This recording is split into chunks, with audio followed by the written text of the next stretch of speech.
새해를 시작하면서 새해를 출발하는 여러분에게 교훈되는 말씀을 드리고 있습니다. 오늘은 마태복음 13장 말씀을 나누려고 그러는데요.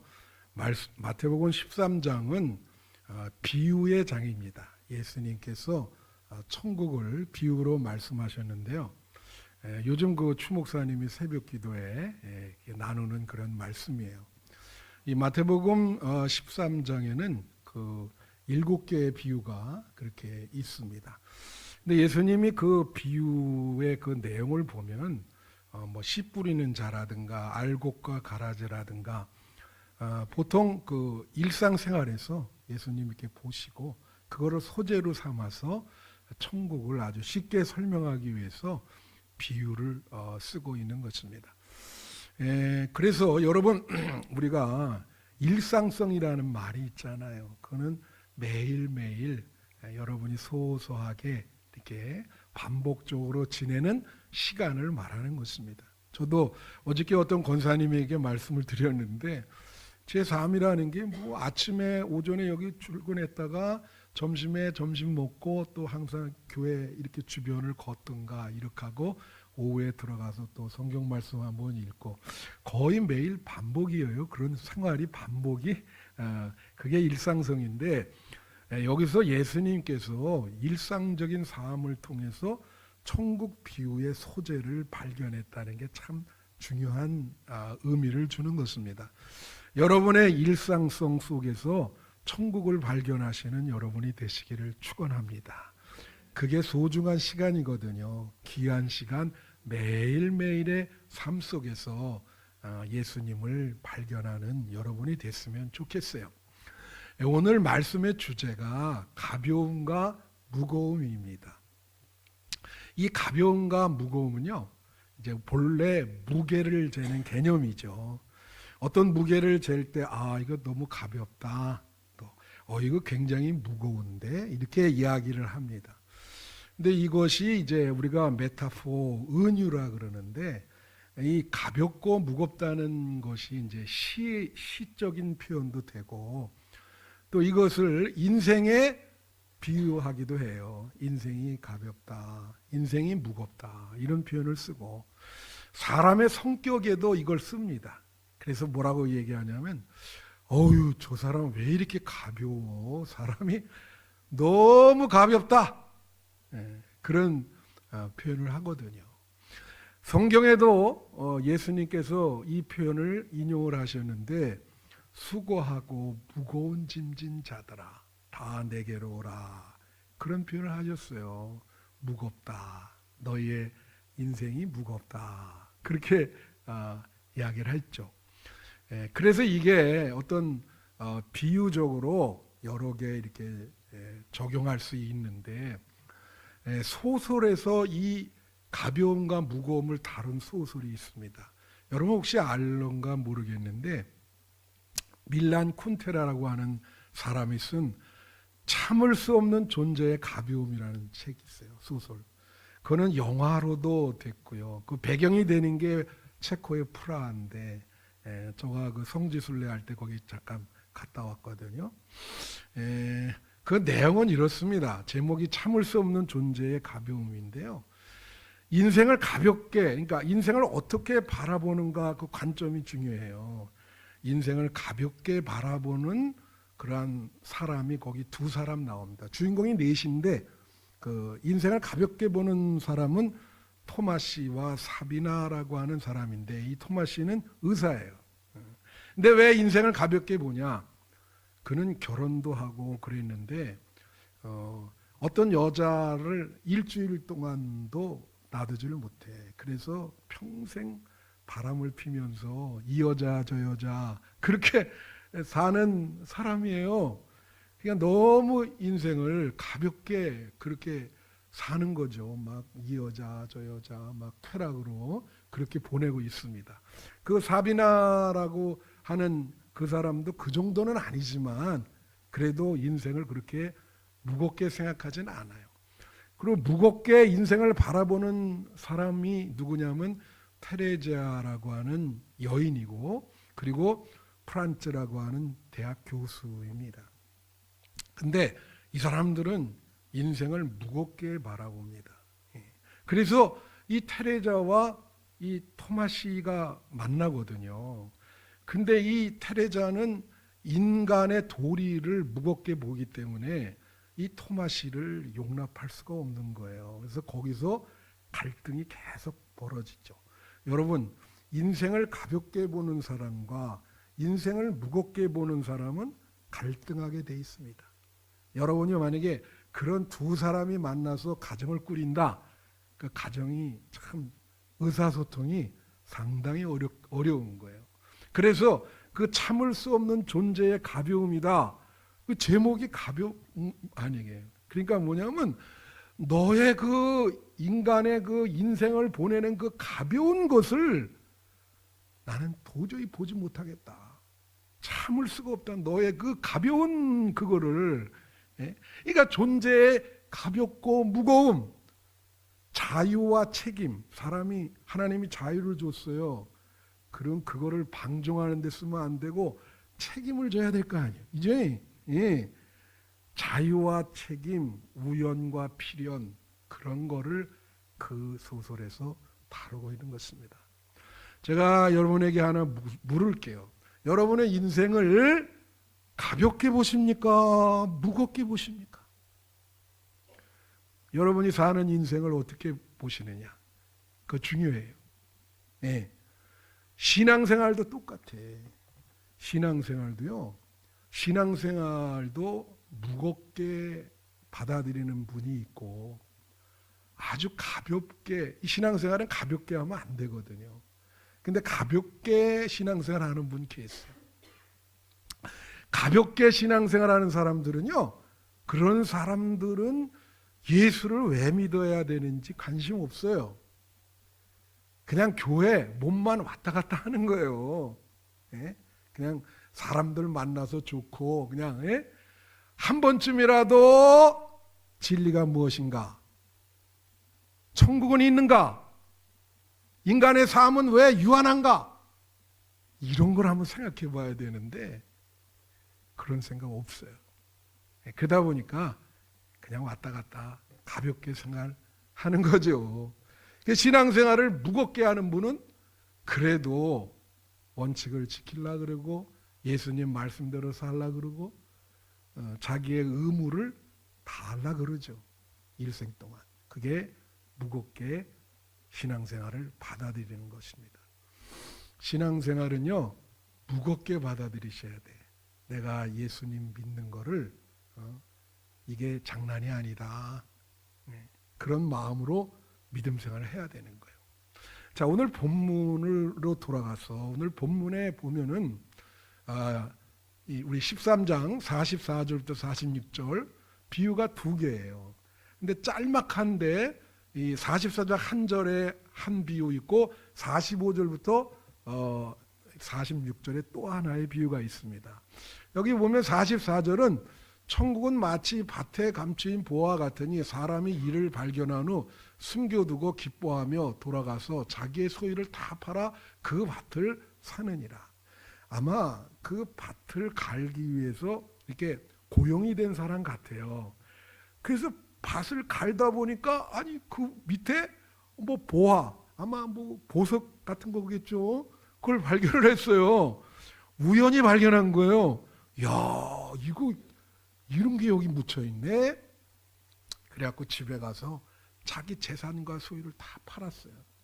그리고 주인한테 이 땅을 팔아라. 그럼 막 가격을 높게 주니까 팔죠. 그런 비유입니다. 천국은 바로 이런 거와 같다. 그 다음에 45절부터 46절 보면 또 천국은 마치 좋은 진주를 구하는 장사와 같으니 46절 극히 값진 진주 하나를 발견함에 가서 자기의 소유를 다 팔아 그 진주를 사느니라. 45절 46절은요 내용은 비슷한데 방법이 달라요. 이 분은 보석 장사합니다. 장사치. 그래서 좋은 진주가 없을까 이렇게 찾아다니는 거예요. 뭐 이 사람도 만나보고 보석 있다고 하는 사람. 그런데 좋은 진주를 발견했어요. 그래서 어떻게 해요? 그거를 집에 가서 이분도 역시 소유를 다 팔아서 그 귀한 진주를 산 겁니다. 자, 두 비유에 공통점이 있습니다. 공통점은 뭐냐면 값어치, 가치를 인식한 거예요.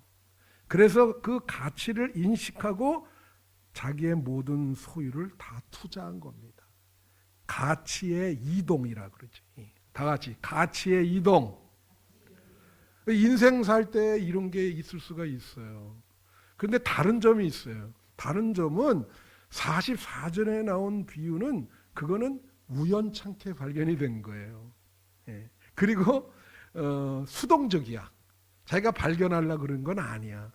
여러분, 인생에 이렇게 우연히 여러분에게 축복이 따라올 수 있습니다. 예. 우연하게 기회가 올 수 있는 거예요. 하나님도 이런 축복을 많이 주거든요. 그런데 지금 그 뒤에 있는 그 진주 비유는 이거는 노력에 의해서 발견한 거예요. 자기가 막 찾으러 돌아다녀. 그래서 이건 능동적이고 아까 거는 수동적이고, 이 46절에 나오는 이 비유는 능동적이고 의도적인 거예요. 굉장한 노력을 기울여 가지고 진주를 발견한 것이죠. 자, 그러면 여기서 진주와 보화, 이 보화라는 게 뭡니까? 보화는 보석이에요. 다이아몬드, 그런 보석을 말해요. 근데 사람이 그걸 알아봐야 되는데, 여러분 어떤 분이 남아공에 가서 남아공에 다이아몬드 많이 나거든. 어떤 동네에 갔더니 애들이 말이에요, 그 다이아몬드가 막 이런 거를 가지고 서로 공기놀이를 하고 있다는 거예요. 그게 귀중한지를 알아요, 몰라요? 모릅니다. 그래서 깜짝 놀래가지고, 오휴, 야, 너네들 이게 뭔지 알고 말이야, 이렇게 하냐. 여러분, 어린애한테 말이에요, 다이아몬드랑 사탕을 주면 한 2~3살짜리는 뭘 선택할까요? 사탕을 선택합니다. 어른에게 그걸 줬는데 사탕을 선택했다. 치료받아야 돼. 이거는 그렇잖아요. 가치관이 이게 달라지는 거거든요. 이게 되게 중요해. 우리가 정말로 그 여기서 보호하는 예수님을 말하는 거거든. 예수님을 발견했을 때 그 가치가 이동을 한다. 이제 그런 거를 말씀을 드리는 건데, 마태복음 7장 6절에 이런 말이 있어요. 거룩한 것을 개에게 주지 말며 너의 진주를 돼지 앞에 던지지 말라. 그들이 그것을 발로 밟고 돌이켜 너희를 찢어 상하게 할까 염려하라. 여기 보면 뭐라 그러냐면 거룩한 걸 개에게 주지 말고 진주를 돼지에게 주지 말라는 거예요. 그럼 돼지는 그 중요성을 알아요, 몰라요? 모르죠. 그냥 막 짓밟아 버린다는 거지, 그거를. 여기서 거룩한 게 뭐예요? 예수님, 하나님의 말씀, 그걸 말하는 거야. 그리고 그걸 받을 때 진지하게 받아야 되는데, 이게 이 중요한 값어치를 모르니까 막 그거를 돼지처럼 그냥 짓밟아 버리거나 뭐 이게 소용이 없다. 여러분, 영적인 것, 하나님의 말씀, 예수님 다 귀중한 것입니다. 여러분, 그 말씀을 받을 때 귀하고 진지하게 받으시기를 축원해요. 그게 흘러버려서는 안 되거든. 여러분, 마태복음 11장 20절부터 22절에 이런 말이 있어요. 예수께서 권능을 가장 많이 행하신 고울들이 회개하지 아니함으로 그때에 책망하시되, 이게 무슨 말이냐면 예수님이 여러 고울, 저도 이스라엘에 가봤지만은 여기 가봤는데 기적과 권능을 많이 행한 마을이 있어요. 제일 많이 행하셨어. 그랬는데 그들이 예수님께 관심도 안 가진 거예요.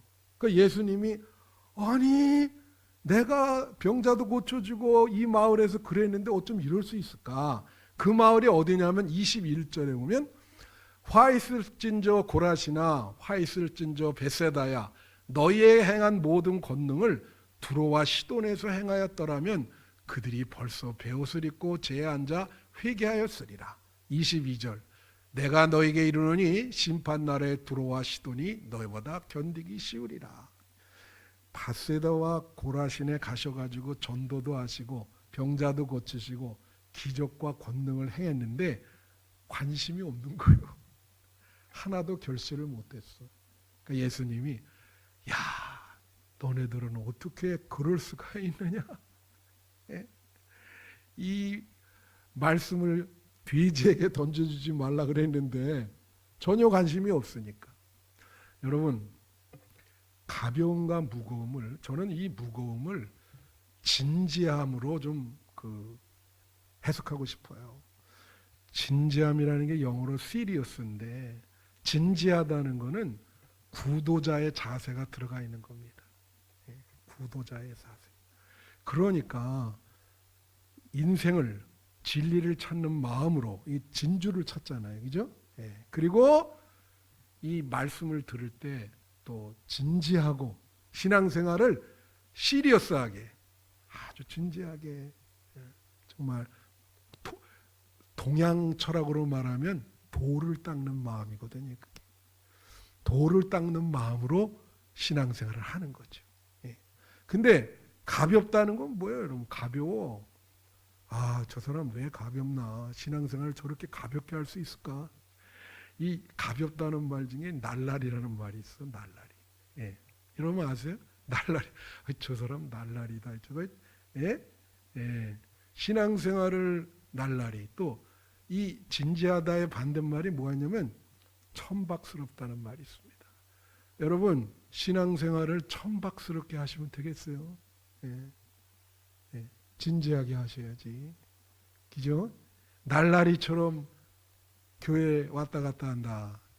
아니 될 말씀이 옳시다. 진지한 마음으로. 이제 여러분 마태복음 18장 19절 20절 보면 이런 말씀이 있습니다. 진실로 다시 너희에게 이르노니 너희 중에 두 사람이 땅에서 합심하여 무엇이든지 구하면 하늘에 계신 내 아버지께서 그들을 위하여 이루게 하시리라. 이 말씀 뭐냐면 땅에서 두 사람 이상 같이 합심해서 기도하면 하나님이 응답해 주시겠다는 거예요. 할렐루야. 오늘도 그런 마음으로 예배드리고 기도하세요. 근데 20절 말씀이 더 중요해. 뭐라냐면 두세 사람이 내 이름으로 모인 곳에는 나도 그들 중에 있느니라. 할렐루야. 두세 사람이 모인 곳에 예수님이 계신대요. 지금 여기 두 분 이상 모였잖아. 여기 예수님이 계시다고. 그러면 어떻게 되느냐? 여러분 예배 볼 때 중요한 것은 뭐냐면 여러분이 예배 보면서 아까 보화와 진주를 발견하듯이 여기서 예수님을 발견하는 거예요. 보화를 발견하는 거예요. 예수님이 여기 계시구나. 예수님이 우리가 보통 그잖아요. 우리 마음에 계시고 두세 사람이 모인 곳에 계시고 우리 교회에도 계시는 줄로 믿습니다. 근데 왔다 갔다 하면서 그 예수님을 보지 못하고 발견하지 못하면 어떻게 되겠어요? 그 보화를. 그죠? 여러분 올해가 말의 해거든요. 천리마라고 아세요? 북한의 그 천리마 운동이라는 게 있습니다. 천리마가 뭐냐면 천리를 가는 거예요. 천리를 가는 말을 천리마라 그럽니다. 그런데 중국의 그 고대 역사에 보면 백락이라는 사람이 있습니다. 이 백락이라는 사람은 이 말이 천리를 갈지 백리를 갈지 십리를 갈지 그거를 알아보는 그러한 눈이 있어요. 말과 함께 오래 생활했기 때문에. 그래서 이 사람은 이건 천리마다. 그렇게 하는 거예요.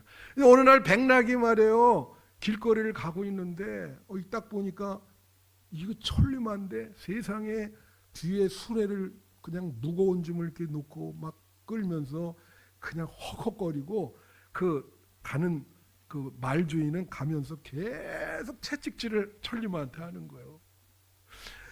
백락이 그 모습을 보면서 눈물을 흘리면서 그 채찍질을 탁, 여보시오, 이 말은 이렇게 하시면 안 됩니다. 이 말은 천리를 갈 수 있는 말이에요. 이 말을 어떻게 그렇게 채찍질을 하고 짐을 이렇게 하면서 그냥 헉헉거리면서 그렇게 지내게 하시냐. 이 말은 천리만데. 그래서 내가 이 말을 사겠소. 그래가지고 그 말을 사가지고 천리마로 평원을 마음껏 천리를 띠는 말로 그렇게 만들었다는 거 아닙니까? 여러분, 알아보는 눈이 있어야 돼요. 보석과 진주를 보는 눈, 예수님을 예배드리면서 보셔야 됩니다. 그래서 이 보화인 예수님을 마음에 이렇게 든 거예요. 그러면 사람이 말이에요, 여러분, 1달러짜리 인생이 있고 1000달러짜리 인생이 있고 10,000달러짜리 인생이 있어. 우리는 본래 참 1달러짜리밖에 안 되지만 예수님 보화를 내 마음에 두면서 우리는 10,000달러, 계산할 수 없는 그러한 가치가 있는 사람으로 바뀐 거예요. 믿으십니까? 고린도후서 4장 17절에 보면 이런 말이 있습니다. 우리가 이 보배를 질그릇에 가졌으니 이는 심히 큰 능력은 하나님께 있고 우리에게 있지 아니함을 알게 함이라. 우리는 질그릇이에요. 그렇지만 그 그릇에 보석이 담겼어. 그러면 그 그릇을 어떻게 다룰까요? 예? 깨지지 않게 그냥 귀하게 다루잖아요. 그러니까 내 속에 예수님이 계시면 우리는 정말로 상상할 수 없는 귀한 소중한 사람이 되는 겁니다. 할렐루야. 믿으십니까? 이걸 위해서 다 투자했다는 거지. 여러분, 사도 바울이 빌립보서에 보면 예수를 믿고 지금까지 자기가 다 누려오고 가져온 모든 것을, 가진 모든 것을 배설물로 여겼다. 그런 표현이 있어요. 배설물이 뭐죠? 점잖게 얘기했는데 똥입니다. 나는 예수 믿고 내가 지금까지 소유한 모든 것을 똥으로 여기겠다. 이제 예수님 그걸 위해서 내 남은 생애를 살겠다. 그런 거예요. 여러분, 한신대의 명예교수인 정택이라고 하는 목사님이 계세요. 그분이 이제 제가 밴쿠버에서 목회할 때 그때 그 교회, 저희 먼저교회에 와서 부흥회를 한번 하셨어요. 교수님이 부흥회를. 그분이 상담학 전공인데 그 한신대에 나오셨는데 거기 그분 간증을 통해서 제가 은혜를 많이 받았습니다. 그가 신학교를 들어갔는데 그 신학교에서 이게 그 신학감은 좀 그렇거든요. 고민을 많이 했어요. 그래서 이거 난 목사 못 되겠다. 그래갖고 졸업해가지고 회사에 취직을 한 거예요. 그래갖고 한 7년 동안 다니는데 그게 본인이 추구하는 길이 아니니까 그만 우울증에 걸렸어요.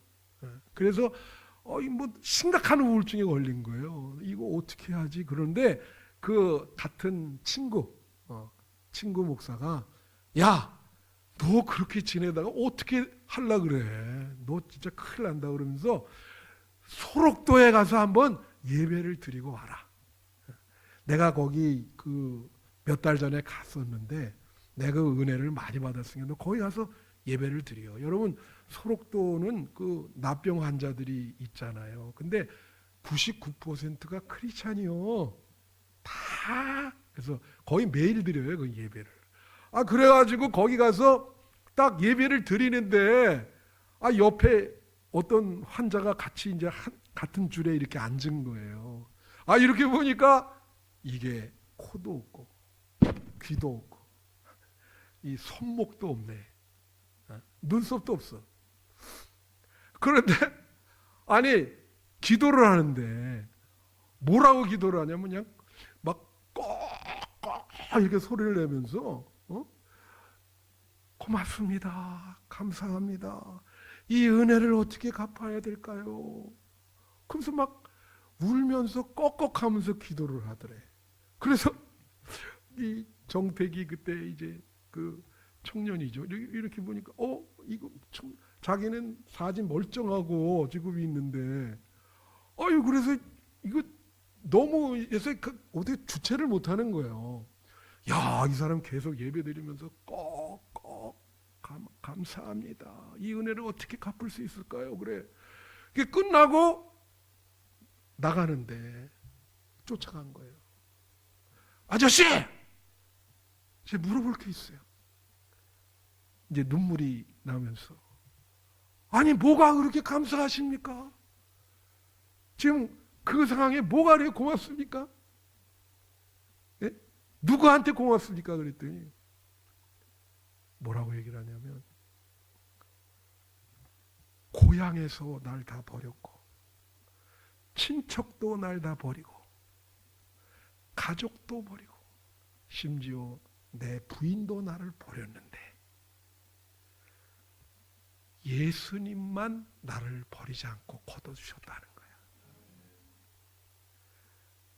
여기 와서 그 예수님의 사랑으로 이렇게 지금까지 살 수 있었다. 그러니 어찌 그 은혜가 고맙지 않겠는가? 그 은혜를 어떻게 다 갚을 수 있겠는가? 와우. 거기서 충격을 맞은 거예요, 이분이. 거기서 예수님을 만났어요. 그래가지고 다시 신학교에 가서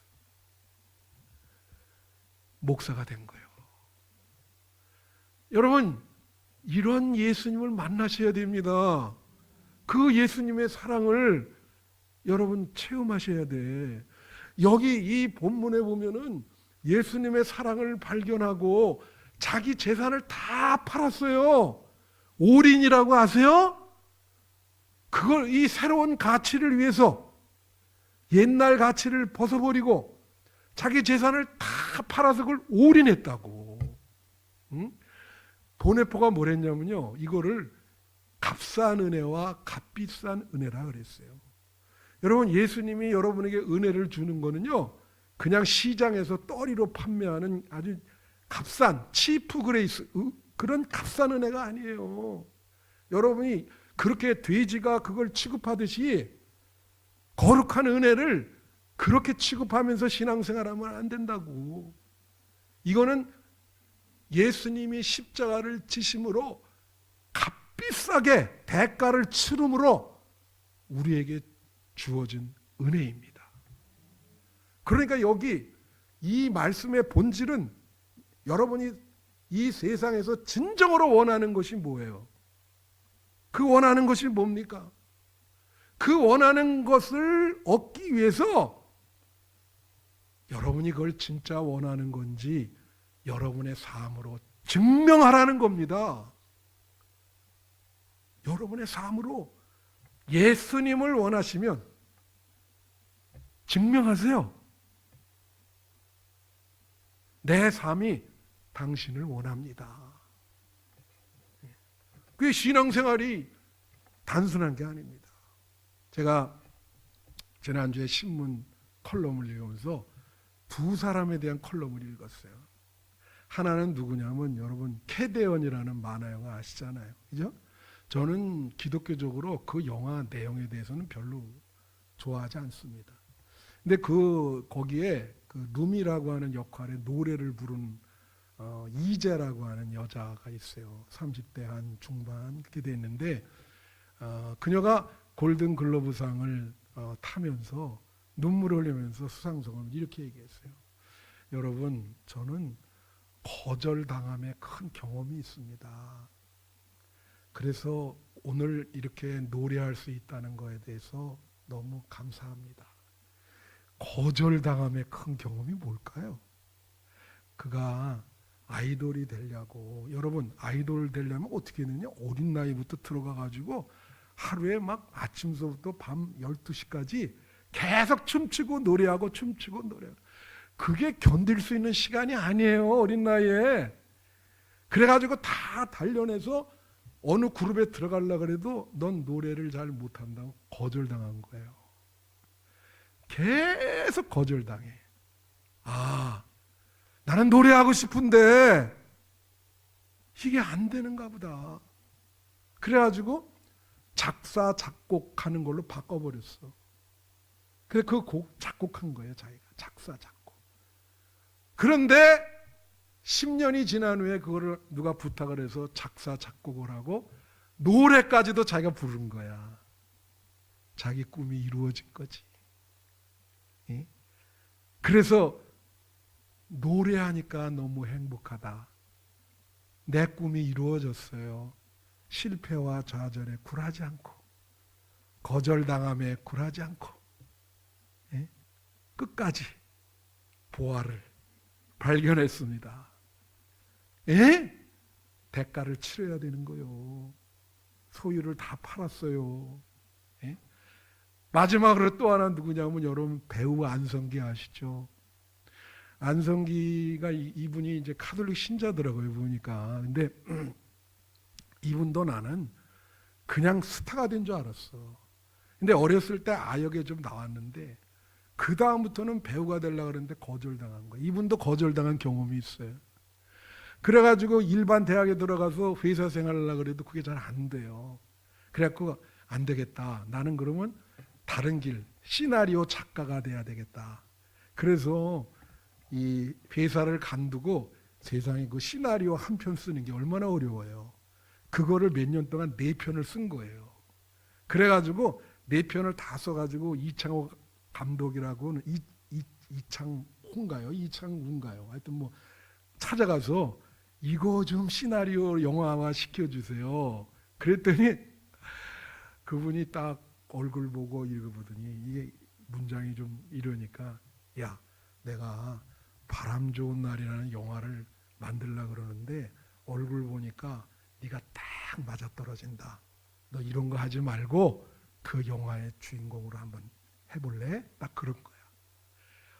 그래서 그 영화가 대박이 나서 일단 스타가 된 거예요. 그가 이제 돌아가셨잖아요. 근데 그 사람은 품격을 지킨 사람입니다. 뭐 여러 가지 뭐 국회의원이고 장관직 다 거절하고 자기 자리를 이렇게 지키는데 장례식 할 때 아들이 아빠가 아들에게 한 편지를 낭독을 했어요. 자녀에게 유언과 같은 편지죠. 아, 그 문장이 이제 이렇습니다. 제가 지금 기억하는 거는 이런 내용이에요. 아들아, 아빠는 내가 겸손하고 정직하고 남을 사랑할 줄 아는 넓은 사랑을 가진 사람이 되기를 바란다. 실패와 좌절 속에서도 마음의 평화로 다스릴 줄 아는 그러한 사람이 되어다오. 어떠한 어려움 속에서도 좌절하지 않고 새롭게 도전할 수 있는 용기를 갖기를 바란다. 맨 마지막에 그래서 그리고 너는 이 사회에 가장 필요한 사람이 착한 사람이니까 너는 이 사회에 필요한 착한 사람이 되어야 된다는 것을 결코 잊지 말아라. 야, 나는 이 마지막 문장에 감동을 받았어. 너는 이 사회에 반드시 필요한 착한 사람이 되어야 된다는 것을 잊지 말아라. 결코 잊지 말아라.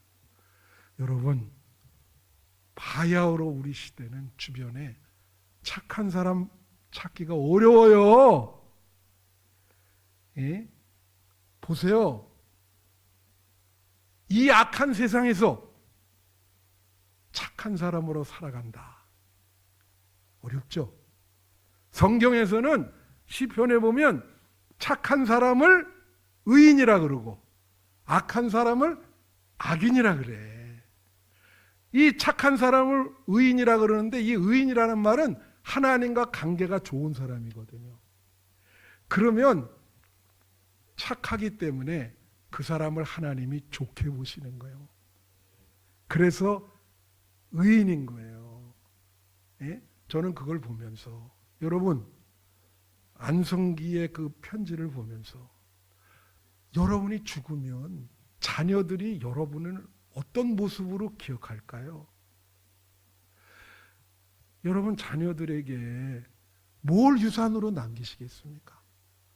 여러분의 어떤 부끄러운 뒷모습을 자녀들이 물려받는다면 이 세상을 그들이 어떻게 살아갈까요?